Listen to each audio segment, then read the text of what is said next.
वर्ष 2024 में एक छोटे से गांव में अजीब घटनाएं घटने लगीं। गांव के पास एक पुरानी हवेली थी जिसे लोग भूतिया हवेली के नाम से जानते थे।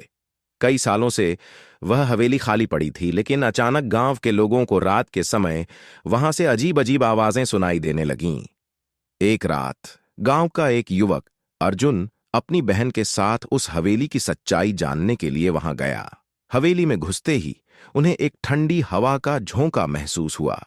हवेली के अंदर चारों ओर धूल और मकड़ी के जाले थे और दरवाजे खुद ब खुद खुल बंद हो रहे थे। अचानक उन्होंने एक कमरे से किसी के रोने की आवाज सुनी।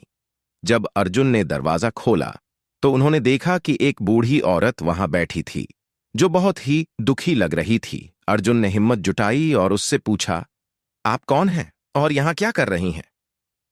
वह बूढ़ी औरत धीरे धीरे उनकी ओर मुड़ी और कहा, मैं इस हवेली की मालकिन हूं, लेकिन कई साल पहले मेरे परिवार ने मुझे छोड़ दिया था। मैं यहां अकेली मर गई और अब मेरी आत्मा इस हवेली में भटक रही है।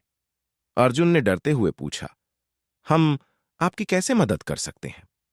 उस आत्मा ने जवाब दिया, मेरा परिवार अब भी इस दुनिया में है, लेकिन वे नहीं जानते कि मैं यहां हूं। यदि तुम मेरे परिवार को यह संदेश पहुंचा सको कि मैं उन्हें माफ कर चुकी हूं और अब शांति चाहती हूं, तो मैं इस जगह से मुक्त हो जाऊंगी। अर्जुन ने वादा किया कि वह उसकी मदद करेगा। अगले दिन उसने गांव के बुजुर्गों से उस बूढ़ी औरत के परिवार के बारे में पूछा। उसने पता लगाया कि उनका परिवार अब भी उसी गांव में रहता है, लेकिन वे इस हवेली से बहुत दूर चले गए थे। अर्जुन ने उनके परिवार को वह संदेश दिया।